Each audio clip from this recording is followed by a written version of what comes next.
हमारे चैनल पर आपका स्वागत है। आज इस वीडियो में बात करेंगे कक्षा 10 का मैथ का सवाल है कि किसी भी समीकरण को प्रतिस्थापन विधि कैसे सॉल्व करें। तो यानी समीकरण को क्या करना है, प्रतिस्थापन विधि से हल करना है। लिखा है प्रतिस्थापन विधि से समीकरण हल करना है। ठीक है, बहुत आसान होता है। आप वीडियो को ध्यान से देखिएगा, आपको समझ में आ जाएगा। अगर एक बार नहीं आता है तो एक बार में नहीं आता है तो कम से कम वीडियो को आप कई बार रिवाइज करके देखते रहेगा, आपको सब समझ में आ जाएगा। तो आइए शुरू करते हैं। लिखा है 3x + 4y = 10। पहला समीकरण है 2x - 2y = 2। देखिए प्रतिस्थापन विधि होता क्या है, इसमें क्या होता है कि किसी भी समीकरण का, कोई भी समीकरण का, ठीक है, उसके चर का मान दूसरे समीकरण में रख देना, ये क्या कहलाता है, प्रतिस्थापन विधि कहलाता है। या समीकरण 1 का रखें, चाहे समीकरण 2 का रखें। कहने मतलब किसी भी समीकरण का चर का मान, ठीक है, किसी भी एक समीकरण का चर का मान दूसरे समीकरण में रख देना क्या कहलाता है, प्रतिस्थापन कहलाता है। तो आइए शुरू करते हैं। देखिए लिखा है 3x + 4y = 10। पहले समीकरण है 2x - 2y = 2, दूसरा समीकरण। अब यहाँ लेते हैं, क्या करेंगे, ये हम लेते हैं समीकरण 1 से। क्या करेंगे, समीकरण 1 से लिखें। ठीक है, क्या है 3x + 4y = 10। अब हम क्या करें, यहाँ पे x का, ठीक है, x का मान y के पदों में रखेंगे। क्या करेंगे, x का मान y के पदों में रखेंगे। ठीक है, तो क्या कहते हैं, देखिए 3x क्या हो जाएगा 10, इस साइड आएगा तो -4y। ठीक है, तो x क्या हो जाएगा 10 - 4y बटे क्या हो जाएगा 3। ये समीकरण नंबर क्या आ गया 3। ठीक है, अब इस x का मान, ठीक है, चूंकि हम x का समीकरण 1 से ले चुके हैं, ठीक है, समीकरण 1 का जो है उसको हम y के पद में रख चुके हैं, तो इसलिए हम 1 में तो रखेंगे नहीं, अब सीधे किस में रखेंगे, समीकरण 2 में। यानी x का मान हम समीकरण 2 में रखेंगे। ठीक है, इसमें यही है कि एक का रखेंगे तो दूसरे एक का लेंगे तो दूसरे में रखते हैं। ठीक है, किसी एक समीकरण मान लेते हैं तो दूसरे समीकरण में उसको मान रखते हैं। ठीक है, तो आइए समीकरण 2 क्या है, लिखेंगे कि x का मान समीकरण 2 में रखने पर 2 क्या है 2x - 2y = 2। ठीक है, क्या हो गया 2 हो गया। ठीक, अब देखिए तो यहाँ से आप क्या कीजिए, 2 x बराबर क्या निकालना है 10 - 4y बटे क्या है 3, और क्या है -2y = 2। अब देखिए, अब इसमें गुणा कीजिए कि कितना हो जाएगा 10 दूना 20, और क्या हो जाएगा 2 चौके 8y। ठीक है, अब बटे क्या हो जाएगा 10 दूना 20, और क्या हो जाएगा -2y = क्या हो जाएगा 2।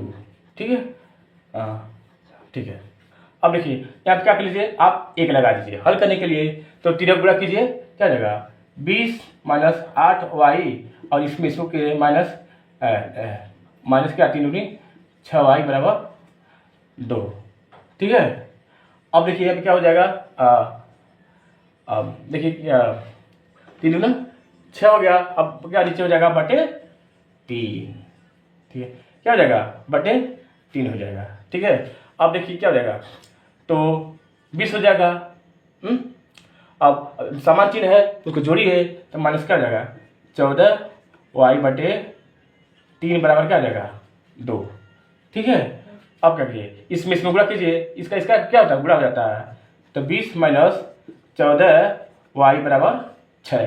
ठीक, अब देखिए आपको y का मान निकालना है, तो -14y = क्या हो जाएगा 6, और इस साइड में क्या क्या -20। ठीक है, तो -14y = क्या जाएगा -14। देखिए माइनस से माइनस कैंसिल हो जाएगा। ठीक है, तो y = क्या होगा 14 बटे 14 = 1, अर्थात हम y = कितना निकाल दिए 1 आ गया। ठीक, अब हम वीडियो में यहाँ पे y का मान निकाले हैं, हमको समीकरण x का भी मान निकालना पड़ेगा। ठीक है, तो x का भी मान क्या करेंगे निकालें ये। अब इसका मान किसी भी समीकरण में रखिए। ठीक है, इसका मान किसी भी समीकरण में रखिए, यानी क्या करिए y का मान समीकरण 1 में रखने पर। ठीक, अब देखिए समीकरण 1 क्या है 3x + 4y = क्या है 10। ठीक है, 4 क्या है 10 है। ठीक, अब देखिए क्या है, अब वाई बराबर 1 निकाले हैं तो क्या देगा 3x प्लस और वाई की जगह क्या लिखेंगे 1 गुणा कर देंगे 10। ठीक है, कैसे है 3x 4 हो जाएगा बराबर 10। तो 3x पर क्या हो जाएगा 10, अब उस साइड जाएगा तो माइनस में हो जाएगा 4। ठीक, तो 3x पर क्या हो जाएगा 6, तो x पर क्या हो जाएगा 6/3, तो काटेंगे क्या हो जाएगा 2। ठीक है, तो x पर क्या हो जाएगा 2। इससे क्या देखिए, तो हमने x बराबर 2 निकाल लिया और y बराबर 1। ठीक है, इससे क्या नहीं तो y बराबर क्या निकाला एक निकाले थे। ठीक है, देखिए x का भी मान आ गया और y का भी मान आ गया। तो उम्मीद करते हैं कि वीडियो आपको पसंद आएगा। देखिए वीडियो को आप बार बार देखिए, बार बार देखने के बाद आपको समझ में आ जाएगा। उसके बाद सवाल को अपने मन से लगाइए, 2 बार लगाइए 3 बार लगाइए, ऑटोमेटिक आपको क्या सवाल लगाना आ जाएगा। जब कई बार प्रैक्टिस करेंगे तो आ जाएगा। देखिए मैथ है, मैथ कहता है कि अभ्यास कीजिए, मैथ अभ्यास का एक विषय है। जितना अभ्यास करेंगे उतना ही आपको आदत बन जाएगी लगाने की और आपको सवाल समझ में आ जाएगा, आसानी से करते जाएंगे।